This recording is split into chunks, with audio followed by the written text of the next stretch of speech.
Frères et sœurs, nous sommes rassemblés au nom du Père et du Fils et du Saint-Esprit. Amen. La grâce de Jésus, le Christ notre Seigneur, l'amour de Dieu le Père et la communion de l'Esprit Saint soient toujours avec vous et avec votre esprit. Depuis quelques années, depuis le pontificat de feu François, nous célébrons la journée mondiale de la jeunesse lors de la solennité du Christ roi de l'univers. Nous vous donnons donc lecture du message du Saint-Père Léon XIV à l'occasion de la 40e journée mondiale de la jeunesse que nous célébrons ce 23 novembre 2025, qui a pour thème « Vous aussi, vous allez rendre témoignage, car vous êtes avec moi », tiré de Jean au chapitre 15, le verset 27. Chers jeunes, au début de ce premier message que je vous adresse, je tiens tout d'abord à vous dire merci. Merci pour la joie que vous avez répandue lorsque vous êtes venus à Rome pour votre jubilé, et merci aussi à tous les jeunes qui se sont unis à nous dans la prière depuis les 4 coins du monde. Ce fut un événement précieux pour renouveler l'enthousiasme de la foi et partager l'espérance qui brûle dans nos cœurs. Faisons donc en sorte que cette rencontre jubilaire ne reste pas un moment isolé, mais marque pour chacun d'entre vous un pas en avant dans la vie chrétienne et un encouragement fort à persévérer dans le témoignage de la foi. C'est précisément cette dynamique qui est au cœur de la prochaine journée mondiale de la jeunesse que nous célébrerons le dimanche du Christ roi, le 23 novembre, et qui aura pour thème « Vous aussi, vous allez rendre témoignage, car vous êtes avec moi ». Jean chapitre 15, verset 27. Avec la force de l'Esprit Saint, en tant que pèlerins de l'espérance, nous nous préparons à devenir des témoins courageux du Christ. Commençons donc dès maintenant un chemin qui nous mènera jusqu'à l'édition internationale des JMJ à Séoul en 2027. Dans cette perspective, je voudrais m'arrêter sur 2 aspects du témoignage.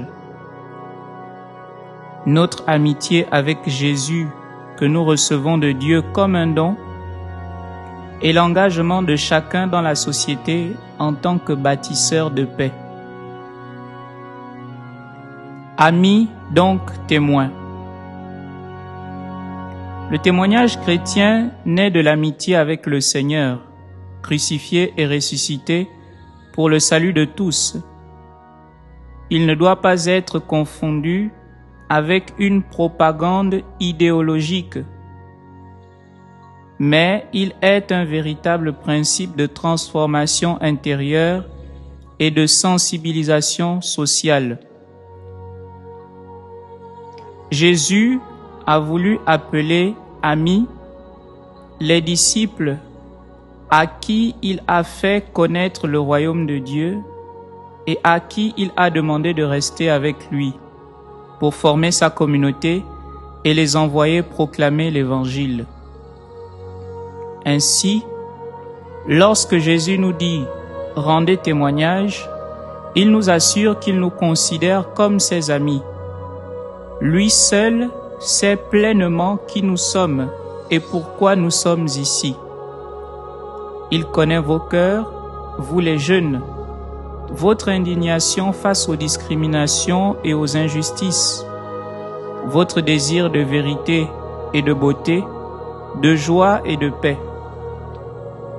Par son amitié, il vous écoute, vous motive et vous guide, appelant chacun à une vie nouvelle.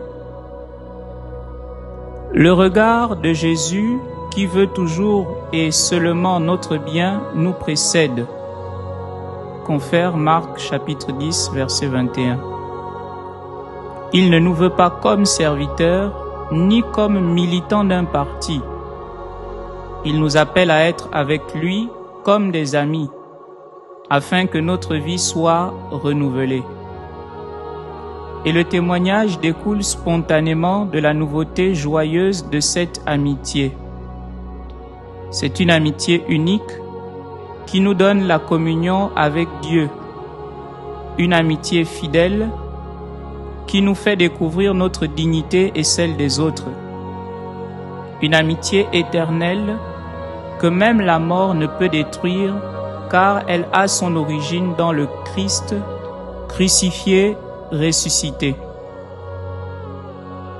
Pensons au message que l'apôtre Jean nous laisse à la fin du 4e évangile. C'est ce disciple qui témoigne des choses et qui les a écrites, et nous savons que son témoignage est vrai. Jean chapitre 21 verset 24. Tout le récit précédent est résumé comme un témoignage, plein de gratitude et d'émerveillement, de la part d'un disciple qui ne dit jamais son nom, mais se définit comme le disciple que Jésus aimait. Cette dénomination reflète une relation. Ce n'est pas le nom d'un individu, mais le témoignage d'un lien personnel avec le Christ. Voici ce qui importe vraiment pour Jean: être disciple du Seigneur et se sentir aimé de lui. Nous comprenons alors que le témoignage chrétien est le fruit de la relation, de foi et d'amour avec Jésus, en qui nous trouvons le salut de notre vie. Ce qu'écrit l'apôtre Jean vaut également pour vous, chers jeunes. Vous êtes invités par le Christ à le suivre et à vous asseoir à ses côtés pour écouter son cœur et partager de près sa vie. Chacun est pour lui un disciple bien-aimé, et de cet amour naît la joie du témoignage. Un autre témoin courageux de l'Évangile est le précurseur de Jésus, Jean-Baptiste, qui a rendu témoignage à la lumière afin que tous croient par lui. Jean chapitre 1 verset 7. Bien qu'il jouisse d'une grande renommée parmi le peuple, il sait bien qu'il n'est qu'une voix qui indique le Sauveur. Voici l'agneau de Dieu. Jean chapitre 1 verset 36. Son exemple nous rappelle que le véritable témoin n'a pas pour objectif d'occuper le devant de la scène. Il ne cherche pas à attirer des disciples à lui. Le véritable témoin est humble et intérieurement libre avant tout de lui-même, c'est-à-dire de la prétention d'être au centre de l'attention. Il est donc libre d'écouter, d'interpréter et même de dire la vérité à tous, même face aux puissants. Jean-Baptiste nous enseigne que le témoignage chrétien n'est pas une proclamation de nous-mêmes et ne célèbre pas nos capacités spirituelles, intellectuelles ou morales. Le véritable témoignage consiste à reconnaître et à montrer Jésus, le seul qui nous sauve lorsqu'il apparaît. Jean l'a reconnu parmi les pécheurs, immergé dans l'humanité commune. C'est pourquoi le pape François a tant insisté. Si nous ne sortons pas de nous-mêmes et de nos zones de confort, si nous n'allons pas vers les pauvres et ceux qui se sentent exclus du royaume de Dieu, nous ne rencontrerons pas et ne témoignons pas du Christ. Nous perdons la douce joie d'être évangélisés et d'évangéliser. Chers amis, j'invite chacun d'entre vous à poursuivre la recherche dans la Bible des amis et des témoins de Jésus en lisant les évangiles. Vous vous rendrez compte que tous ont trouvé le vrai sens de la vie dans leur relation vivante avec le Christ. En effet, nos questions les plus profondes ne trouvent ni écoute ni réponse dans le défilement infini sur notre téléphone portable qui capte notre attention tout en laissant notre esprit fatigué et notre cœur vide. Elles ne nous mènent pas loin si nous les gardons enfermés en nous-mêmes ou dans des cercles trop restreints. La réalisation de nos désirs authentiques passe toujours par le fait de sortir de nous-mêmes. Témoins, donc missionnaires. Ainsi, vous, les jeunes, avec l'aide du Saint-Esprit, vous pouvez devenir des missionnaires du Christ dans le monde. Beaucoup de vos pères sont exposés à la violence, contraints d'utiliser des armes, obligés de se séparer de leurs proches, de migrer et de fuir. Beaucoup manquent d'instruction et d'autres biens essentiels. Tous partagent avec vous la recherche de sens et l'insécurité qui l'accompagne, le malaise face aux pressions sociales ou professionnelles croissantes, la difficulté à faire face aux crises familiales, le sentiment douloureux du manque d'opportunités, le remords pour les erreurs commises. Vous pouvez vous-même vous mettre aux côtés d'autres jeunes, marcher avec eux et leur montrer que Dieu, en Jésus, s'est fait proche de chaque personne. Comme aimait à le dire le pape François, le Christ montre que Dieu est proximité, compassion et tendresse. Confère lettre encyclique Dilexit Nos au numéro 35. Il est vrai qu'il n'est pas toujours facile de témoigner. Dans les évangiles, nous trouvons souvent la tension entre l'accueil et le rejet de Jésus. La lumière brille dans les ténèbres et les ténèbres ne l'ont pas arrêté. Jean chapitre 1 verset 5. De même, le disciple témoin fait l'expérience directe du rejet et parfois même de l'opposition violente. Le Seigneur ne cache pas cette douloureuse réalité. Si l'on m'a persécuté, on vous persécutera vous aussi. Jean chapitre 15, verset 20. C'est précisément cela qui devient l'occasion de mettre en pratique le commandement suprême. Aimez vos ennemis et priez pour ceux qui vous persécutent. Matthieu 5, verset 44. C'est ce qu'ont fait les martyrs depuis les débuts de l'Église. Chers jeunes, cette histoire n'appartient pas seulement au passé. Aujourd'hui encore, dans de nombreux endroits du monde, les chrétiens et les personnes de bonne volonté souffrent de persécutions, de mensonges et de violences.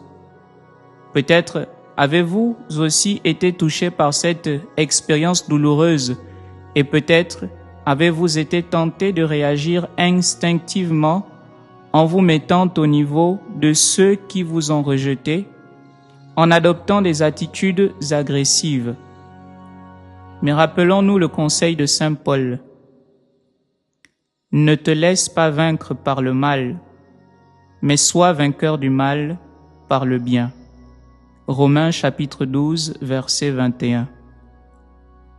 Ne vous laissez donc pas décourager. Comme les saints, vous êtes appelés vous aussi à persévérer avec espérance, surtout face aux difficultés et aux obstacles. La fraternité comme lien de paix.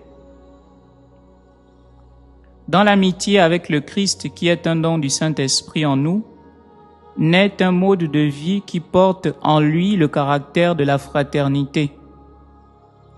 Un jeune qui a rencontré le Christ apporte partout la chaleur et la saveur de la fraternité.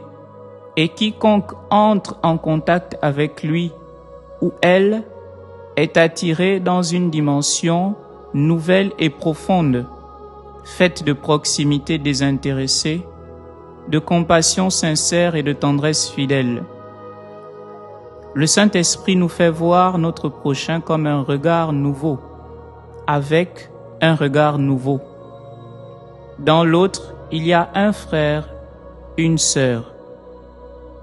Le témoignage de fraternité et de paix que l'amitié avec le Christ suscite en nous, nous élève au-dessus de l'indifférence et de la paresse spirituelle, nous aidant à surmonter nos fermetures et nos soupçons. Il nous lie également les uns aux autres, nous poussant à nous engager ensemble, du bénévolat à la charité politique, pour construire de nouvelles conditions de vie pour tous. Ne suivez pas ceux qui utilisent les mots de la foi pour diviser. Organisez-vous plutôt pour éliminer les inégalités et réconcilier les communautés polarisées et opprimées. C'est pourquoi, chers amis, écoutons la voix de Dieu en nous et triomphons de notre égoïsme en devenant des artisans actifs de la paix. Alors cette paix, qui est un don du Seigneur ressuscité, deviendra visible dans le monde à travers le témoignage commun de ceux qui portent son esprit dans leur cœur. Chers jeunes, face aux souffrances et aux espérances du monde, fixons notre regard sur Jésus. Alors qu'il était sur le point de mourir sur la croix, il a confié la Vierge Marie à Jean comme mère, et lui à elle comme fils. Ce don extrême d'amour est pour chaque disciple, pour nous tous. Je vous invite donc à accueillir ce lien sacré avec Marie, mère pleine d'affection et de compréhension, en le cultivant en particulier par la prière du rosaire. Ainsi, dans chaque situation de la vie, nous ferons l'expérience que nous ne sommes jamais seuls, mais toujours des fils aimés, pardonnés et encouragés par Dieu. Témoignez-en avec joie. C'est signé du pape Léon XIV depuis la Cité du Vatican, en la mémoire de la bienheureuse Vierge Marie, Notre-Dame du Rosaire. Frères et sœurs, en ce jour où nous célébrons la Journée mondiale de la jeunesse, la 40e Journée mondiale de la jeunesse, nous vous invitons à prier pour la jeunesse de nos familles respectives, de notre Église, de notre diocèse et la jeunesse du monde, pour que cette jeunesse soit le signe efficace et vivant de la présence de Dieu dans notre humanité. Prions pour la jeunesse. Que la bénédiction du Seigneur descende sur vous et qu'elle y demeure à jamais, le Père et le Fils et le Saint-Esprit. Amen. Bénissons le Seigneur, nous rendons grâce à Dieu. Bonne fête du Christ, roi de l'univers, à tous.